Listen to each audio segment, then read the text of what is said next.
김어준의 뉴스공장.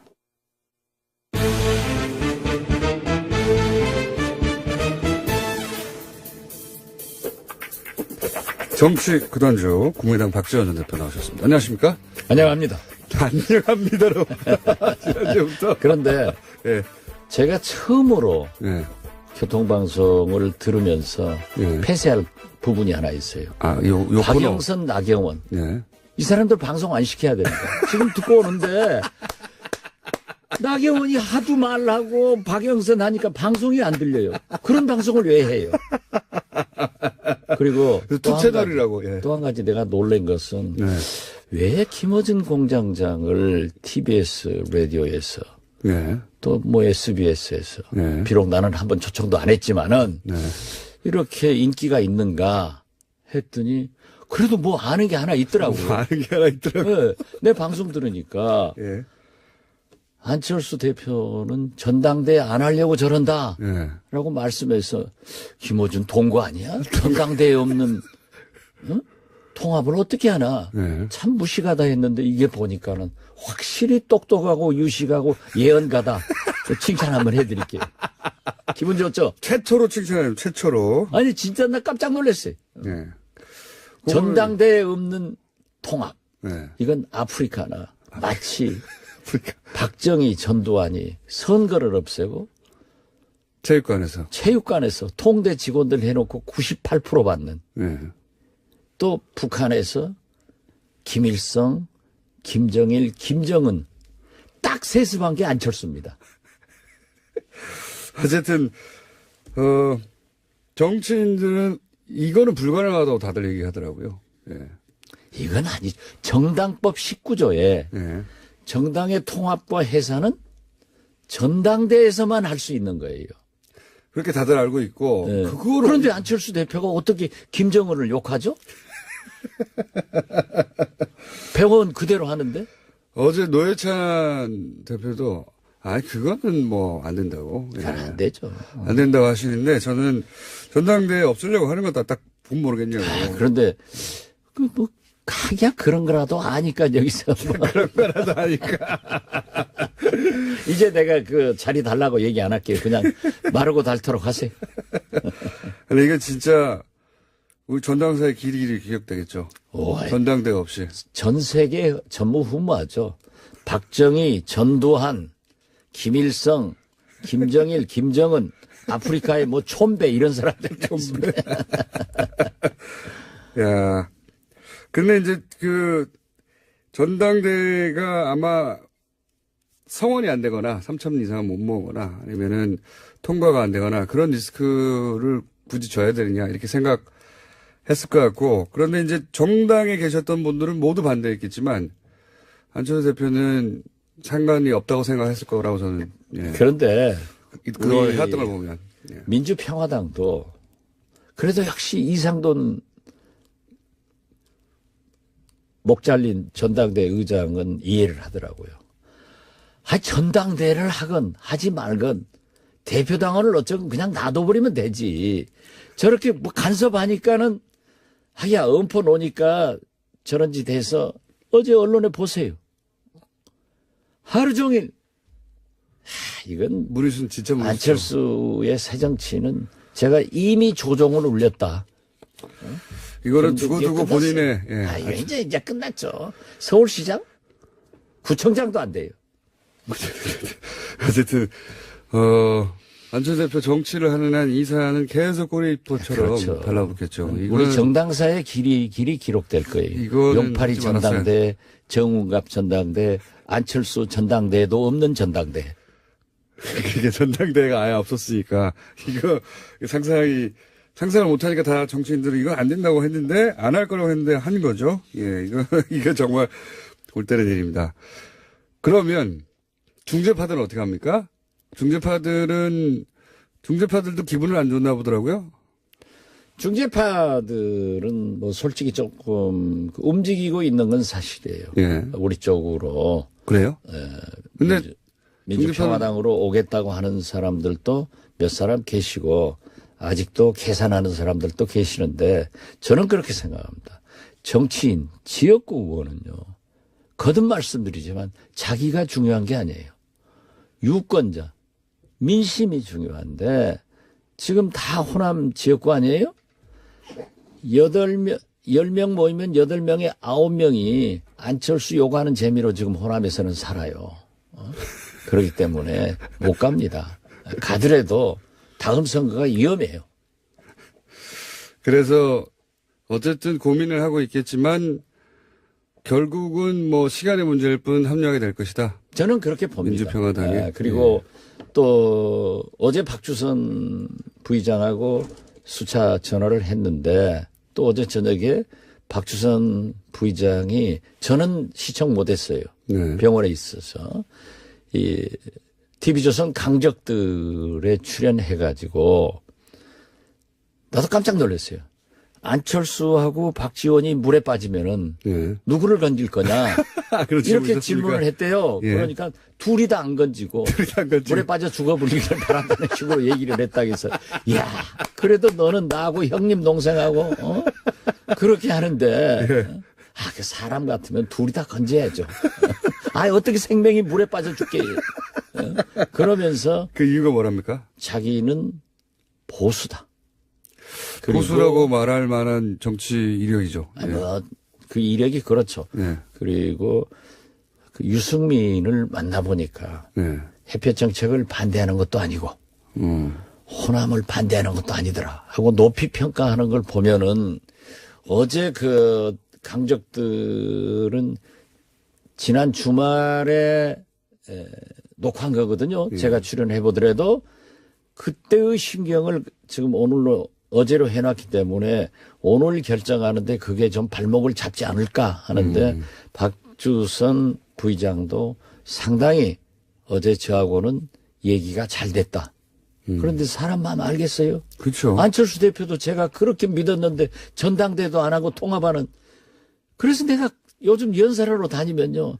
제가 안철수 잘못 본 거 사과드립니다. 하고 판단 잘못하게 한 여러분께 사과드립니다 하고 다녀요.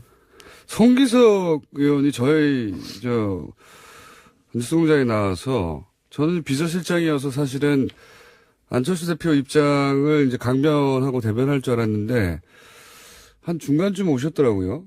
꼭 그 통합된 당으로 간다는 보장은 없고 본인이 그때 가서 결정하겠다는 정도로 이렇게 비서실장이신데 그렇다고 이제 물론 민주평화당에 합류하겠다는 말씀도 안 하시긴 했지만 그렇다고 통합되는 당에 바로 간다는 결정도 하지 않은 것으로 보이더라고요. 송기석 의원하고 참 친해서 내가 야자 하면서 혼도 많이 냈어요. 너 그러면 안 된다. 대표님은 대부분 다 야자하시나요? 네가 광주 국회의원인데 네.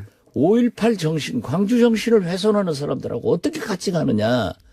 그런데 사실 애석한 게 저는 뭐 잘 되리라고 기도하고 있습니다만은 내일 모레 2월 8일 10시 10분에 대법원 선고가 있습니다. 그렇죠. 네, 그렇기 때문에 개인적으로 굉장히 네, 저도 참 잘 돼서 의원직을 계속 하기를 바라는데 그 판사 출신이기 때문에 양심은 있죠. 그래서 저도 저한테도 그랬어요. 저 간투겠습니다. 그리고 이건 절차적으로 충분한 많다고. 소통도 하지 않고 저하고 얘기 안 한 거 알거든요. 잘못했습니다. 그러나 자기가 대법원 선고를 앞두고 잘 될지 못 될지 모르는데 안철수 대표하고 지금까지 관계가 있었는데 인간적 의리를 끊어버리기가 너무나 가슴 아픕니다. 해서 야 도둑놈하고 인간적 의리가 중요하냐. 정의로운 광주 정신을 지키는 게 중요하냐. 안철수 도둑놈은 아니에요. 마음이 좀 도둑하고 똑같지. 중재파는 개별 행동을 할 수도 있다는 말씀이시네요. 지금까지는 단일 행동을 하겠다고 했는데. 그건 개별 행동 할 거예요. 결국은. 제가 알고 있기로는 상당한 호남 중진 두세 사람이 아직도 잔류하자. 안철수하고 통합하자 하는 생각을 가지고 있고 나머지 김동철 의원 말씀하시는 겁니까? 저는 얘기하지 않았습니다. 또 한 분 계십니다. 또 한 분이요? 예. 성이 주신가요? 예? 또 한 분은? 주시요? 예. 잘 모르겠습니다.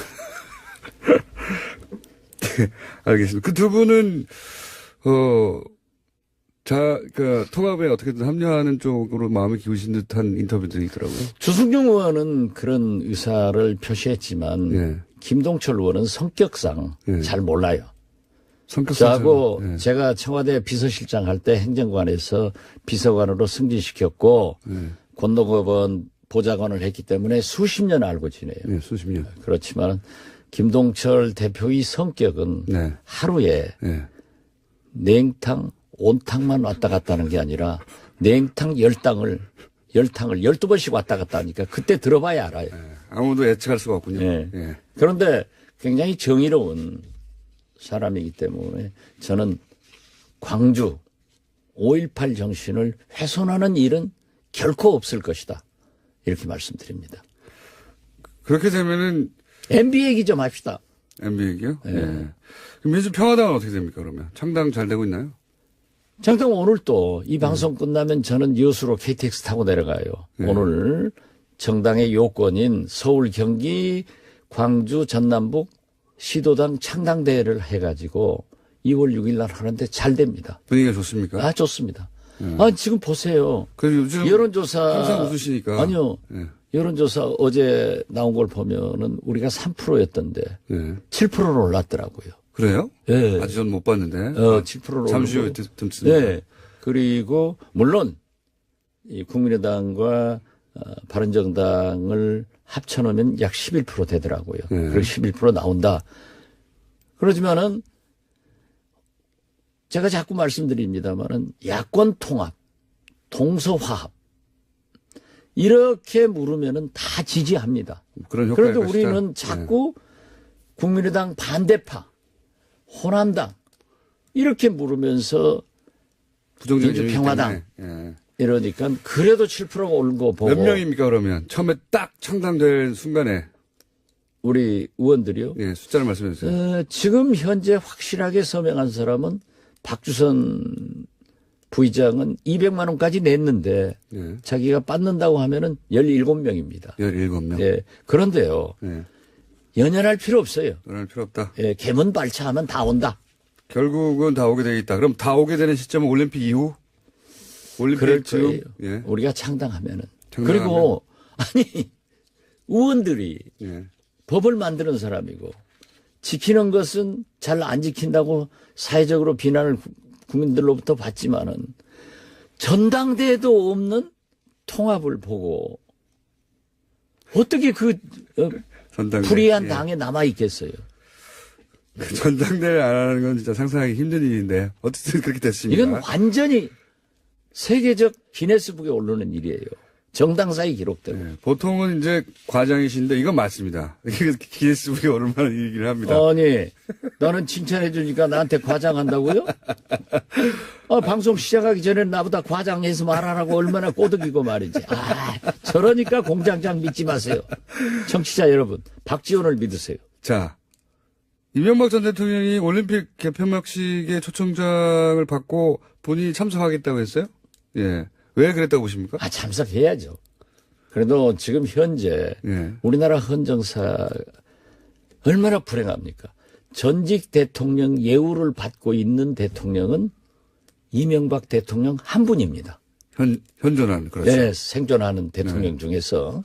그런데 곧 그게 박탈될 건데 마지막 행사 해야죠. 마지막 행사. 그러니까 MB의 3대 빅 이벤트가 지금 기다리고 있는데 첫째, 평창 동계올림픽 개막식에 참석한다. 예.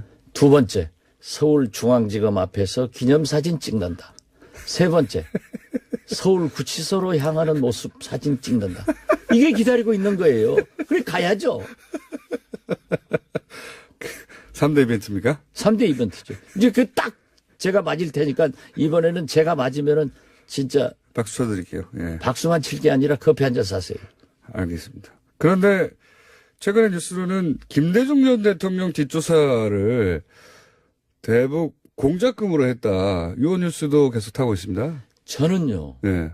어제 SNS에다도 페북에다도 올렸습니다만은 땡큐 MB입니다. 땡큐 MB. 진짜 이번만은 MB한테 감사하고요. 어떤 의미에서 감사합니다. 왜냐하면요. 예. 지금도 이 보수 우파 일베들이 김대중 대통령이 수조 가지고 있다. 뭐 미국에 숨겨놨다. 뭐 미국에 있다. 부동산이 있다. 박지원이 어쩐다. 측근들 어쩐다. 심지어 뭐 권노가 어쩐다. 네. 별 얘기를 다 하거든요. 네. 그리고 SNS에서 볼 수가 없어요. 네. 댓글 달고. 그러는데 MB가 국정원 시키고 2년 동안 털었는데도. 국세청장 시키고 예. 미국 IRS 알아요? 제일 강력하죠. 거기는 모르면서 아는 척하지 마. IRS는 미국 국세청을 말하는 거예요. 그러니까 제일 강력하죠, 제 말은. 강력하죠. 예. 거기 못 빠져나가죠. 한국계 직원한테까지 뇌물을 주어가지고 찾으라고. 2년간 예. 소위 데이비드슨 예. 공작이라는 미명 아래 김대중 은닉 재산과 측근들을 뒤지고 또 연어라는 공작 이름으로 노무현 대통령 재산 기자금 뒤지고. 찾았는데 예. 아무것도 없다. 안 나왔다. 예, 안 나왔다. 국정과 국세청이 인정해 준 거죠. 인정하고 미국 네. IRS까지 인정해 인정해 줬으니까 이제 제발 그 모략 좀 하지 마라. 그런 의미에서 제가 없다고 하면은 안 믿을 건데 네. MB 꼬붕들이 전부 댓글 달거든요. 그 사람들이 해서 했기 때문에 저는 예. 어제 저녁에 국정원 3차장 또 국장 이현동 국세청장은 검찰 조사받았고 네. 구속영장 나왔는데 나는 재판부에서 이분들은 좀 용서해 줬으면 좋겠다. 얼마나 고마운지 모르겠어요. 하긴 그 얘기를 뭐 한 20년 가까이 들으셨죠? 아니요. 아니 최근에도 그랬지 않습니까? 그러니까요. 계속 듣고 계시죠. 우리 이호 여사님이 예. 신한은행에서 하루에 2조 3일 걸쳐서 6조를 인출했다고 그러는데 6조를 그것도 현금으로. 현금으로. 아니 6조를 우리나라 모아가지고 은행을 있으니까. 예. 은행에서 하루에 현금 2조 예. 6조를 인출하면 은행 문 닫아요. 그러니까요. 그래도 그걸 또 믿어요. 그리고 미국에 부동산이 있다. 저도 몇 번 털렸지만은 저 같은 사람이야 뭐 털려도 하지만은 그래. MB는 DJ 노무현이 그렇게 미웠을까요? 본인이 그렇게 이제 차명으로 이렇게 보유한 것들이 많다 보니까 자기가 도둑질가 예. 했으니까 남도 그렇게 하는 걸로 알고. 보세요. 이번에 다스 창고에다가 노무현 대통령 가지고 봉하러 갔다고 난리 났었잖아요. 예, 예. 그런데 자기는 갔다가 지금까지 숨겨놓고 있더라고요. 그러니까요. 그래가지고 염치 좋은 게 그거 돌려주라고. 그게 말이 되는지. 아무튼 이건요. MB는 진짜 잘못 안 한 것을 찾아내는 것이 훨씬 빨라요. 잘못 안 한 것을 찾아내. 그러나 진짜 고맙죠. 그러니까요. 저도 그 대목은 놀라웠습니다. 왜냐면은 티끌만 나왔어도, 그죠? 티끌만 나왔어도 부풀려서 분명히 뭔가 했을 텐데, 진짜 아무것도 안 나왔구나. 그러니까 보세요. 네. 대북 공작금으로 데이비드슨 작전 네. DJ를 위해서 연어작전 노무현 대통령 또 흑금성 네. 한명숙 박지원 박원순 정연주 또 누구더라? 분명히 있습니다. 예. 금속 장선, 예. 이 사람들 저도 그렇게 조사를 했는데 안 나왔으면은 안 나왔다고 이제 그 댓글 제발 모략하는 글 넣지 마세요. 감사해요. 그 사실관계와 상관없이 앞으로도 계속 확인할 겁니다. 사람들이 믿어주니까. 믿고 싶은 것, 보고 싶은 것만 보는 사람들이 있으니까 앞으로도 당하시겠지만 그때마다 이제 이 기사를 붙여주시면 되죠, 대신. 그런데 하도 많아서 네. 그건 아주 영어로 하면 알아들어요? 이그노 하는 거예요. 이그노가 무슨 말인지 알아요? 무시하는 게 무시. 이그노라는 단어를 아는데 그렇게 발음하는 건 처음 듣습니다. 예, 이그노. 한국말로 해야지. 사람 이름 같습니다. 이그노. 자, 오늘 시간이 다 됐고 혹시 이거 했었어야 되는데 시간 지나가지고 못했네 하시는 말씀 있어요? 예, 평창 예. 동계올림픽은 성공시켜야 됩니다. 다소 문제가 있다 하더라도 잃어버린 남북관계 10년 이것을 복원하기 위해서 문재인 정부에서 대통령이야 모든 사람이 노력하고 다 우리가 성공시켜야 되잖아요. 그런데 이걸 그냥 파투 내려고 저렇게 하는 것은 옳지 않다. 그래서 아까 박영선 의원 강조하던데 우리가 조금 양보하더라도 이걸 성공시켜서 자꾸 좋은 방향으로 가자. 이런 일을 하는 것이 민주평화당이다. 그리고 오늘 2시에 서울, 경기, 광주, 전남북 창당대회가 있으니까 많이 참석해달라. 꼭 이 말 하고 싶네요. 광고. 광고 아니죠. 이렇게 하겠습니다. 공지죠. 예, 아직까지는 소속이 국민의당 박전재 대표였습니다. 저는 당원권 징계 먹어서 아무것도 아니에요. 그렇게요? 그리고 제 그러면, 명함도 다 바꿔버렸어요. 그러면 지금 무소속입니까? 아니, 공중에 떠 있는 아직은 징계당한 그러면 국민의당에서 징계당한 박지원 전 대표였습니다. 그래도 훨씬 잘 나갈 박지원입니다. 감사합니다. 예, 감사합니다.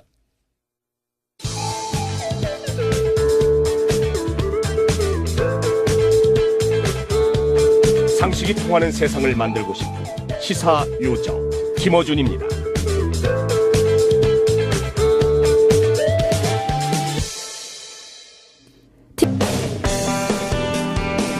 자, 그것마저 알려주마. 예.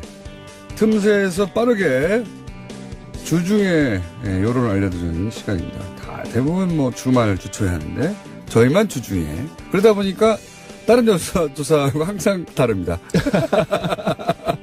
자, 오늘 시간이 그렇게 많지 않기 때문에 빠르게 짚고 네. 갈까요? 네. 어떻게 됐습니까, 여론? 예, 대통령 반등했습니다. 지난 3주간에 내렸는데요. 62.6%로 반등을 했고요. 1.8%포인트 상승했습니다. 부정평가로는 1%포인트 하락해서 33.6%를 기록했습니다. 알겠습니다. 뭐, 그 수치는, 네. 일단 상승, 내림세를 멈추고 반등했다. 이 정도로 이제 받아들이고. 네, 일간을 조금 소개를 시켜드리면은. 궁금하지 않고요. 네. 맨날 해봐야 예. 의미가 없더라고. 어쨌든 큰 틀에서는 네. 내림세가 멈추고 반등세가 되었다. 이 정도로 제가 알겠고요. 제가 궁금한 거는 네. 제가 이제 오시면 꼭 물어보려고 했던 거는 최근에 이제 20, 30대가 이탈했다. 20, 30대가 등 돌렸다. 네. 총선 때 보자. 또는 평창 유감 이런 검색어가 등장하고 하면서 봐라 20대가 완전히 등 돌렸지 않느냐라고 하는 증거 혹은 징후로서 계속 거론되고 보도되거든요. 네네. 그러니까 제가 보기에는 20대 30대가 이탈했다고 하는 프레임은 비트코인 때부터 시작해가지고 단일 그렇습니다. 팀을 거쳐가지고 보수 매체들이 밀고 있는 프레임이에요. 밀고 있는 프레임이고 굉장히 많이 유포시키려고 노력하고 있는 건데 네.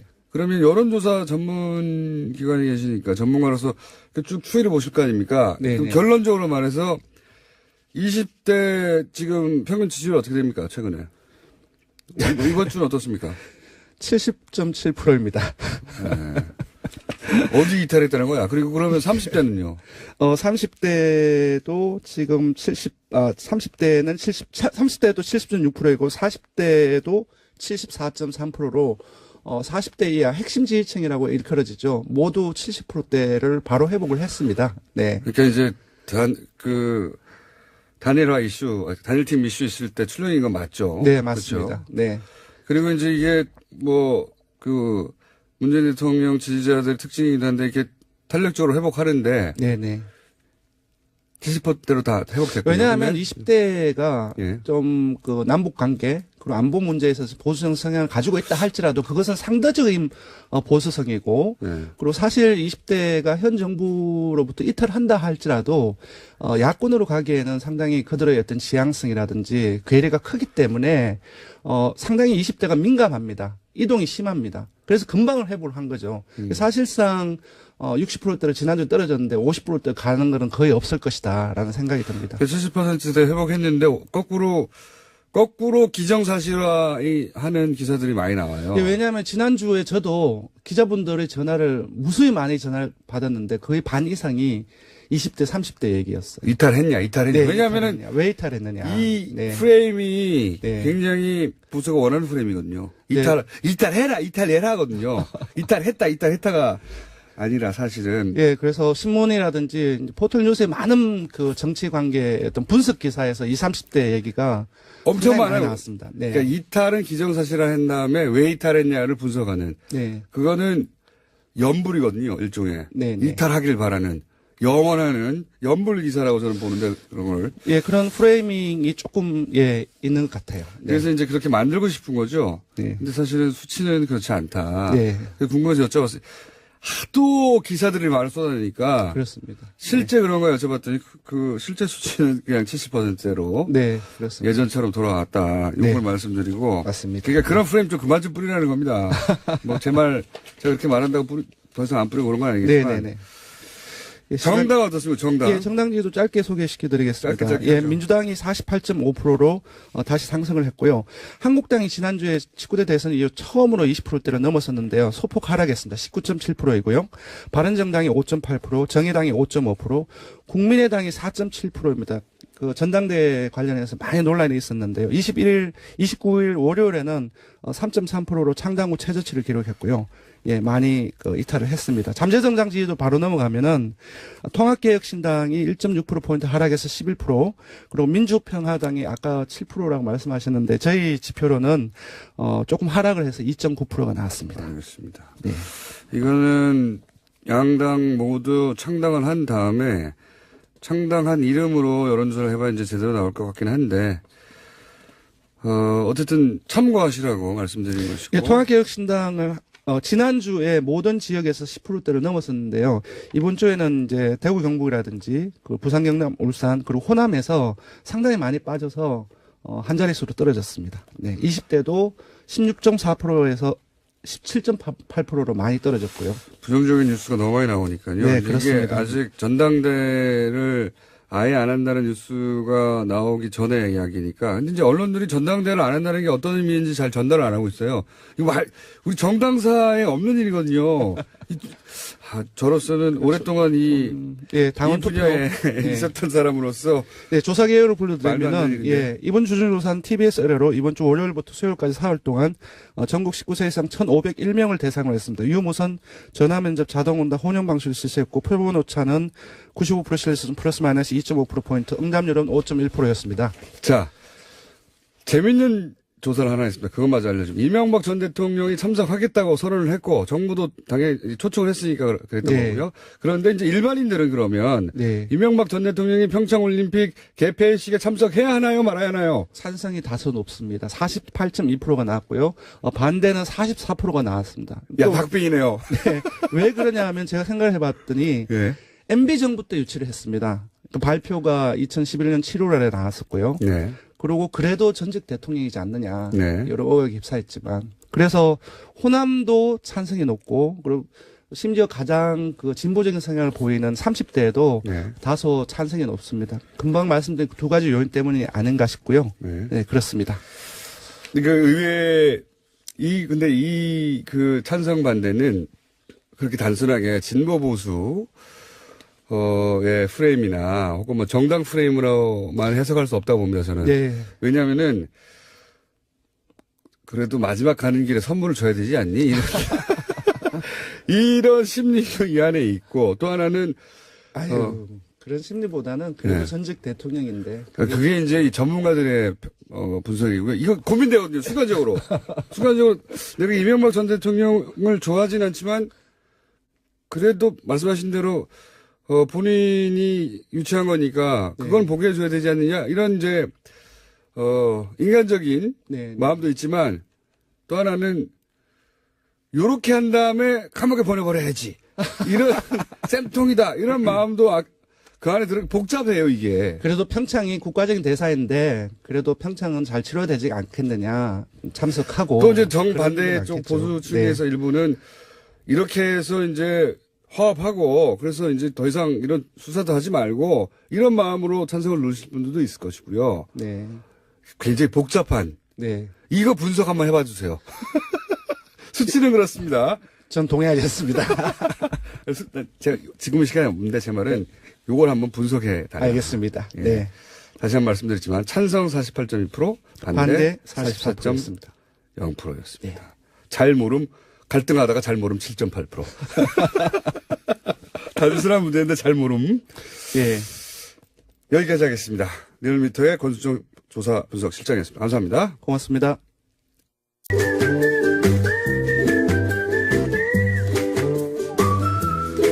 도시건축가 김진애 박사님 나오셨습니다. 안녕하십니까. 네, 안녕하세요. 자, 우리가 이번 겨울 동안에 정책 가지고 공부하기로 했는데 잠깐만 오늘은 돌발 주제입니다. 네. 요새 영화 1987이 좀 상영 중에 이 얘기를 하는 게 좋을 것 같아서 오늘 좀 긴급하게 들고 나온 피크에서 게 약간 내려오긴 했지만 네, 지금은. 예. 지금 이제 700만 돌파했고 조금 네. 더 갈 것 같지만 이제 곧 끝일 것 같아서 그 건물 안에 나오는 남영동 대공분실 건축물에 대해서 얘기를 꼭 한번 해야 될 것 같아요. 이게 역사적으로 이제 접근하십니까? 아니면 건축학적으로 접근하십니까? 이게 이제 사실은 이제 어느 쪽에서 보느냐에 사실은 많은 분들이 뭐 민중학자도 그렇고 심리하는 분도 그렇고 철학하는 사람들, 역사학자, 건축학자 굉장히 많은 이 건물에 대한 얘기를 많이 쓰셨어요. 네. 근데 이게 이제 일종의 건축의 흑역사거든요. 이제 그렇겠죠. 네. 이 흑역사 때문에 사실 이걸 알고 계신 분도 있고 모르고 계시는 분들도 있을 텐데 예. 이게 왜 이제 건축의 흑역사라고 그러냐 하면은 이제 남영동 대공분실의 그 비극적이고 정말 암흑적인 그런 역사에 대한 것 자체가 그런 것뿐만이 아니라 그 건물을 설계한 사람이 대한민국의 대표 건축가라고 일컬어지는 김수근이라는 건축가라는 거. 아, 그래요? 그건 몰랐습니다. 뭐 그걸 모르셨어요? 몰랐어요. 그러니까 들고 나왔어야 됩니다. 저는 이제 이거를 알게 된 건 이것이 밝혀진 게 2000년대 초입니다. 노무현 정부 때 아마 그때 밝혀진 거. 저도 궁금한 건 그때 처음 알았어요. 그 충격적인데 그분은 그러면 이 건물의 목적을 알고 설계한 거예요? 근데 그게 굉장히 그거는 중요한데. 명확하지가 않습니다. 네. 왜냐하면 이제 김수근 건축가는 1986년에 돌아가셨기 때문에 그리고 이 건물은 1976년에 설계됐고 또 1983년에 다시 증축이 돼서 5층에서 7층으로 증축이 됐는데 이 안에 이게 얼마나 공포를 자극하느냐는 영화에도 잘 표현이 있지만은 뭐 똥으로 빽빽 돌아가는 계단 뭐 이런 거. 나선 계단 네. 그다음에 이제 정말 블랙하우스예요. 네. 시커먼 이제 전벽돌로 지어져 있고 그냥 정보기관에 쓸 건물이다 이렇게 생각하고 만드신 건가요? 아니면 진짜로 이 목적을 알고 만드신 그러니까 건가요? 당시의 건축 허가 도면에는 남영동 오피스라고만 그것도 영어로 써 있다고 그래요. 네. 근데 이제 이걸 아셔야 되는 게 뭐 당연히 그때는 내무부에서 발주한 프로젝트인데 하지만 오피스 건물처럼 안 돼 있잖아요, 내부가. 내부는 실제로는 오피스처럼 돼 있습니다. 아니, 제 말은 뭐냐면 뭐. 나선형 계단이라든가 뭐 물론 뭐 나중에 해석을 그렇게 해서 그럴지는 아니, 모르겠어요. 그러니까 이제 이렇게 좀 저걸 네. 해볼게요. 제가 처음 이걸 들었을 때는 저도 이건 모르고 했을 거다. 네. 그 다음에 이거는 그 다음에 인테리어를 얼마든지 바꿀 수가 있잖아요. 그렇죠. 인테리어를 바꿔서 했을 거다. 마치 이제 그걸 쪼개서 했기 때문에 그랬을 거다. 그러니까 김수건 선생님이 이걸 알고 했을 리가 없다라고 하는 쪽으로 저는 이제 아무래도 그렇죠. 건축인이니까. 그렇게 이해하고 싶은 거죠. 그리고 이제 예. 김수근 선생님은 대한민국 대표 건축가뿐만 아니라 문화예술에 굉장한 족적을 남기신 족적을 분이고. 남기시고 또 인본주의적인 건축가로 맞습니다. 알려져 있는데 네. 그럴 리가 있겠는가. 그럴 리가 있겠느냐 이러고서는 이제 처음에는 그랬습니다. 그래서 저도 증거를 찾으려고 정말 노력을 많이 했어요. 모르겠을 그럴 리가 거라고 있느냐. 하는. 그러니까 네. 그리고 만약 알고 했더라도 밑에서 했을 거다. 뭐 네. 왜냐하면 이제 솔직히 76년도라고 그럴 것 같으면 아직은 민간 시장이라는 게 거의 없을 때예요. 거의 관공서 건물로 먹고 살 때입니다. 건축가들도. 그리고 뭐 김수근 선생님이 사실은 권력가들하고 굉장히 친한 뭐 거의 유착 관계라고 할 정도로 친한 건축가였기 때문에 그럼 대표적인 건축가였으니까요. 대표적인. 그랬으니까는 이제 아마 그랬을 거다라고 했는데 이게 이제 정확히 알려진 거는 저도 이거 그러니까 그러니까 김수근 선생님이 운영하시던 건물, 설계사무소 이름이 공간인데. 네, 알고 있습니다. 저도. 공간에서 설계했다는 건 확실해졌어요. 예. 더군다나 특히 2012년에 그때 이제 임수경 위원이 모든 대공보안 분실에 대해서 모든 조사를 하고 도면을 받았어요. 국회에서. 네. 그때 국회에서 저도 처음으로 받은 도면을 봤습니다. 네. 이거는 이제 도면을- 도면에 보니까 정확히 표시가 돼 있습니다. 정확히 표시가 돼 있고 도면을 처음에는 보니까 아니구나. 저는 또 이런 거 혹시 호텔은 아니더라도 간첩이라고 생각했기 때문에 그런 사람들을 수용하기 위한 일종의 호텔처럼 운영한 거 아닐까 하고 봤는데 그 안에 시방서를 보니까 네.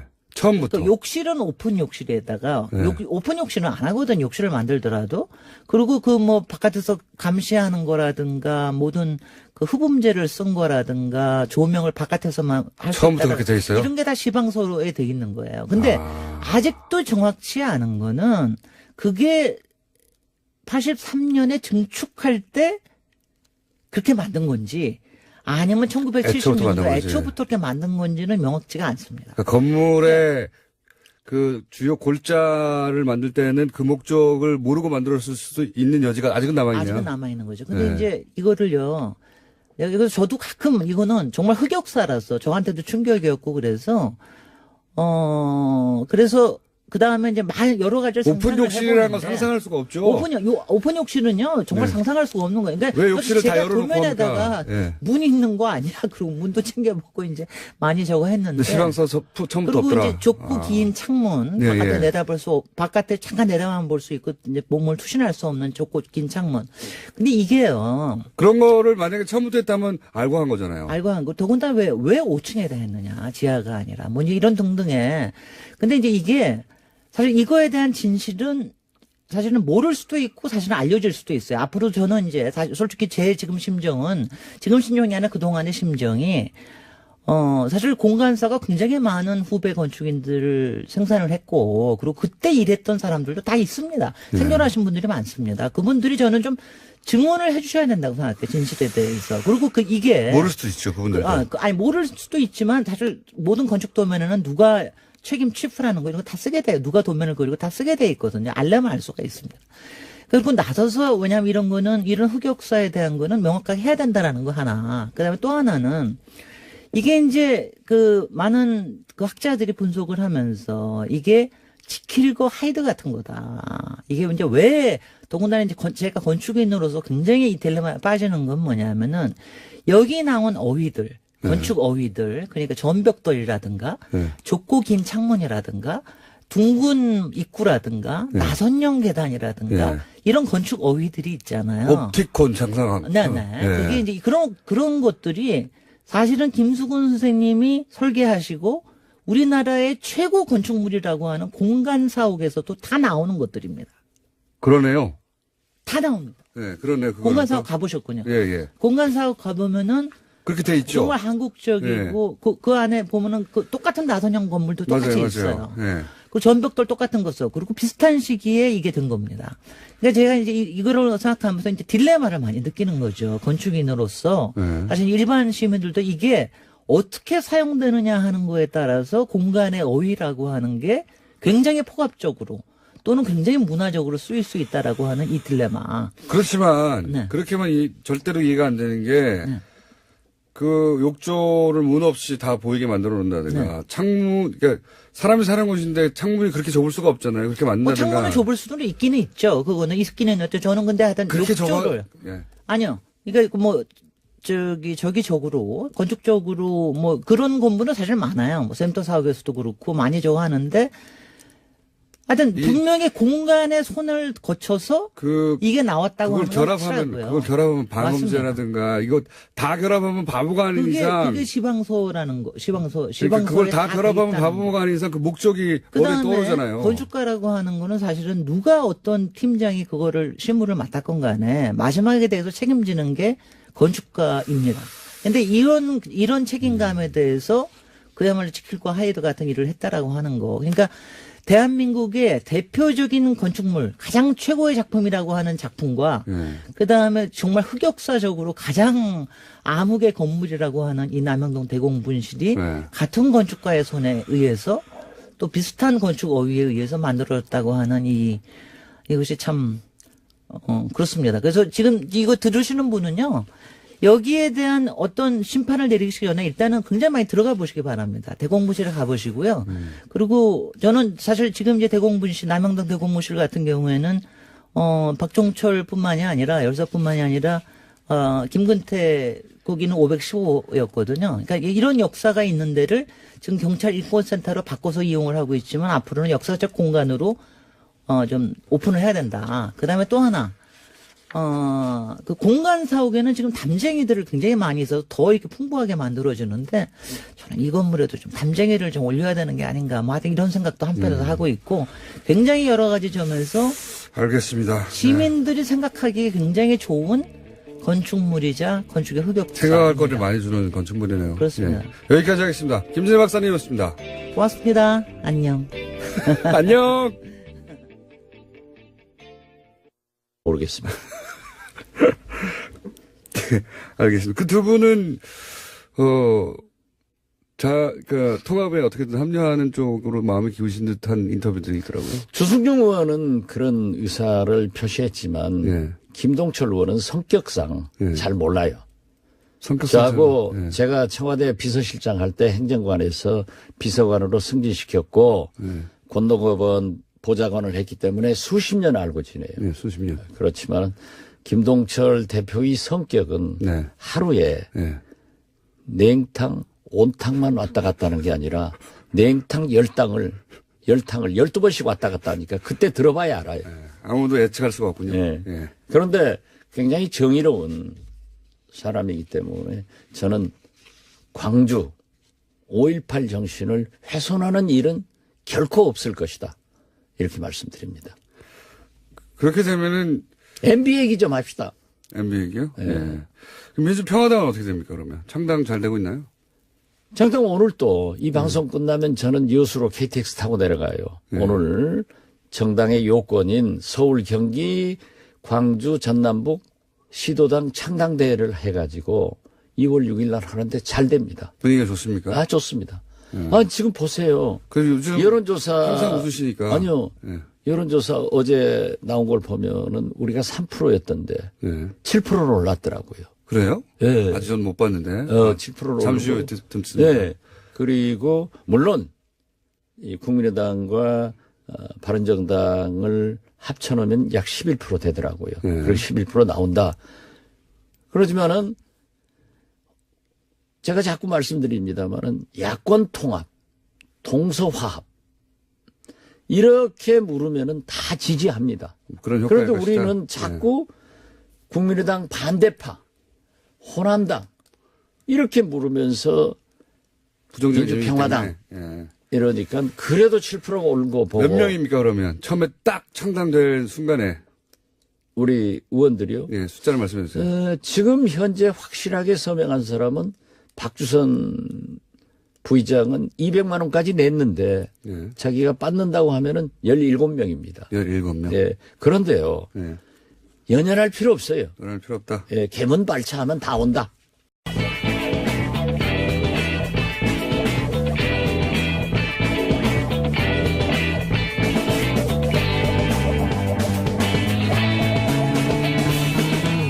김어준의 뉴스 공장.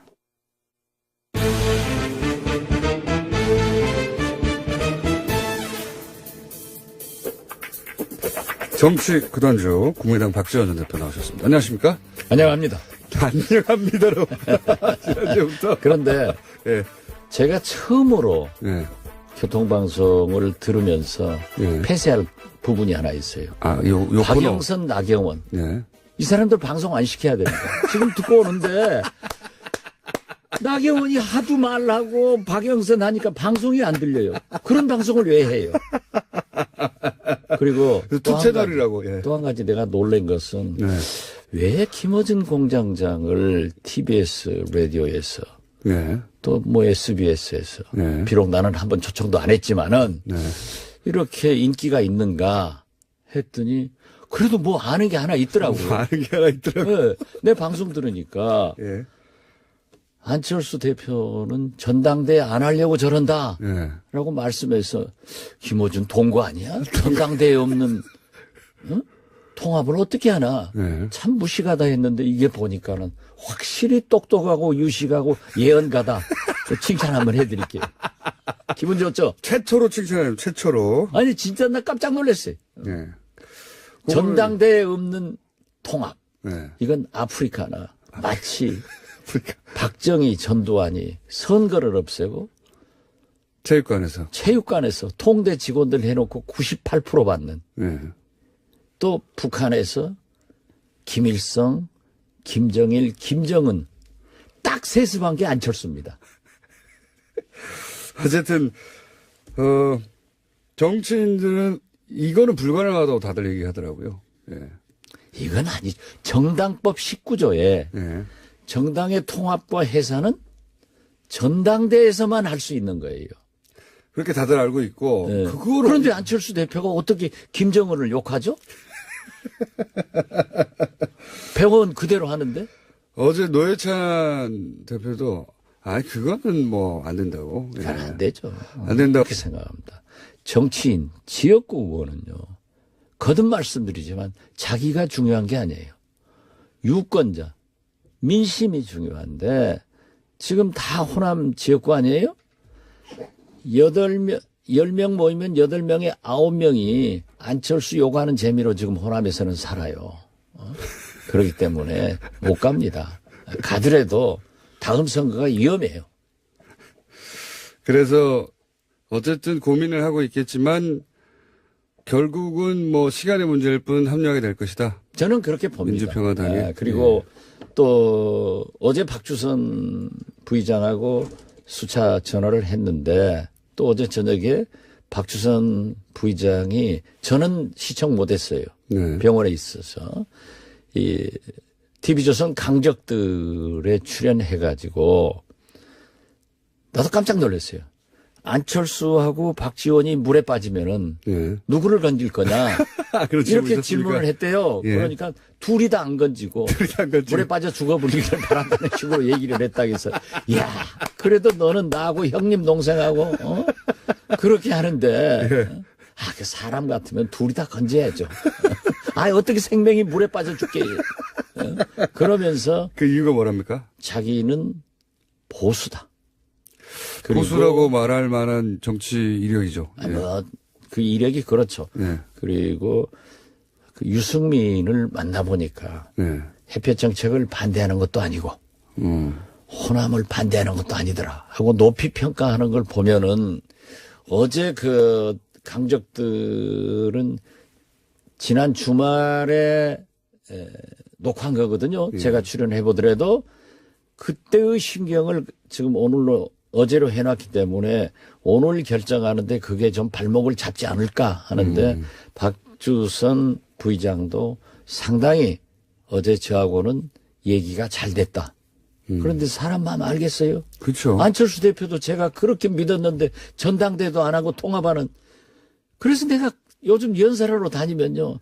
제가 안철수 잘못 본 거 사과드립니다. 판단 잘못하게 한 여러분께 사과드립니다 하고 다녀요. 송기석 의원이 저희 뉴스공장에 나와서 저는 비서실장이어서 사실은 안철수 대표 입장을 이제 강변하고 대변할 줄 알았는데 한 중간쯤 오셨더라고요.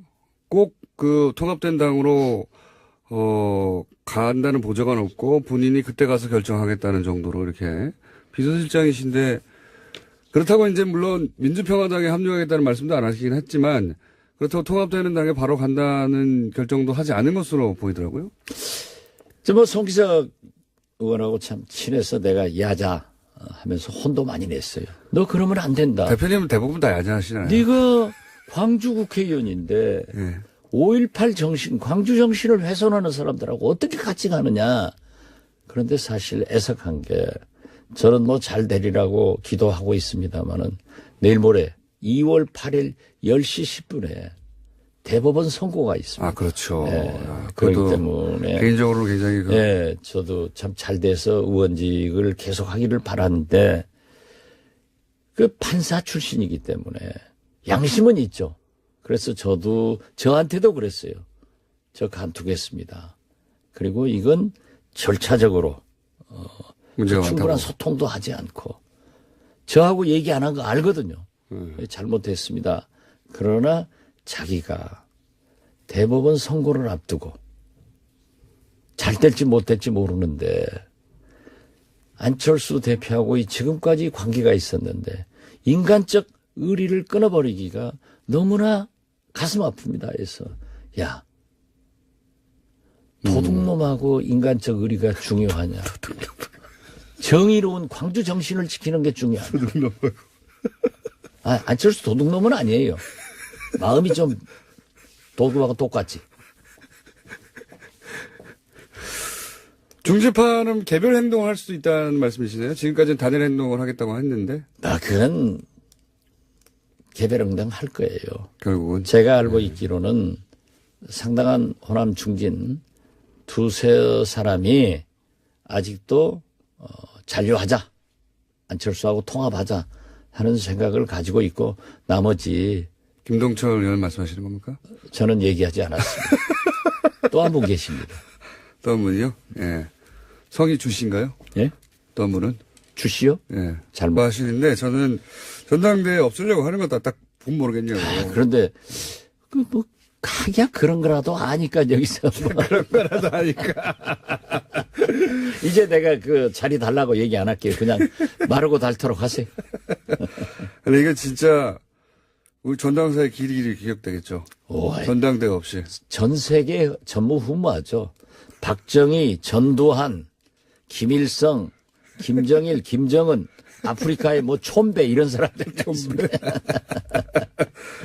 야, 근데 이제 그 전당대회가 아마 성원이 안 되거나 3,000 이상은 못 모으거나 아니면은 통과가 안 되거나 그런 리스크를 굳이 져야 되느냐 이렇게 생각했을 것 같고, 그런데 이제 정당에 계셨던 분들은 모두 반대했겠지만 안철수 대표는 상관이 없다고 생각했을 거라고 저는. 예. 그런데 그동안 우리 해왔던 걸 보면.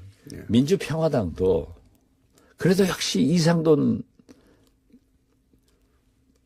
목 잘린 전당대 의장은 이해를 하더라고요. 전당대회를 하건 하지 말건 대표당원을 어쩌건 그냥 놔둬버리면 되지.